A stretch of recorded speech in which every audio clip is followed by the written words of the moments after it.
கல்லை சிலையாக்குவது சிற்பி, மண்ணை பானையாக்குவது குயவன், கற்பனையை ஓவியமாக்குவது ஓவியர். ஒரு மாணவனை வெற்றியாளராக ஆக்கியது ஆசிரியர். ஒரு மாணவனை வெற்றியாளராக ஆக்கியது ஆசிரியர். நாங்கள் கல்வி கற்க நீ வீர்கால் கடுக்க நின்றாய். நாங்கள் கல்வி கற்க நீ வீர்கால் கடுக்க நின்றாய். புத்தக கல்வியோடு பொது அறிவும் கற்பித்தாய்.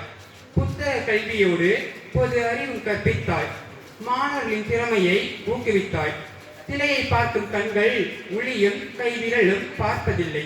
பாராமுகம் நோக்காது படிப்பையை நோக்கும் சிற்பி ஆசிரியர்.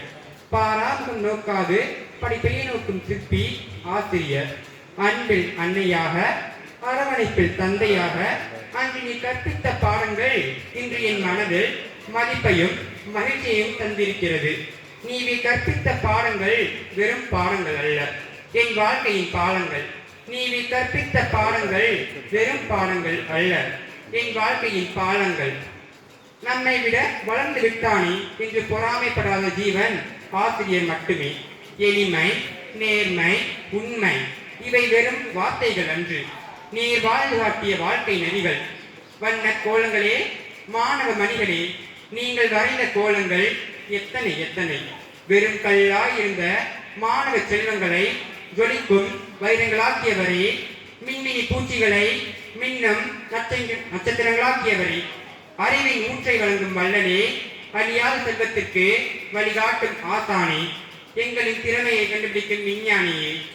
பறக்கும் பட்டமல்ல நம் ஆசிரியர்கள், நம்மை உயர உயர பறக்க வைக்கும் நூலாகிறார்கள் நம் ஆசிரியர்கள். வழக்குரைஞர் இல்லை என்றால் நியாயம் இல்லை. காவலர் இல்லை என்றால் பாதுகாப்பு இல்லை.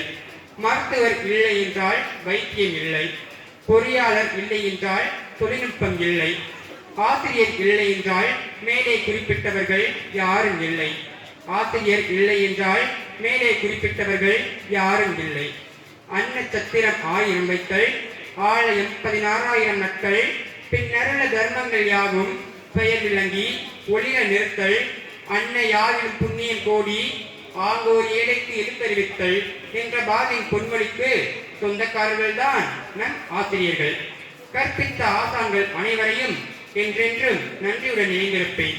கற்பித்த ஆசான்கள் அனைவரையும் என்றென்றும் நன்றியுடன் நினைந்திருப்பேன். நன்றி, வணக்கம்.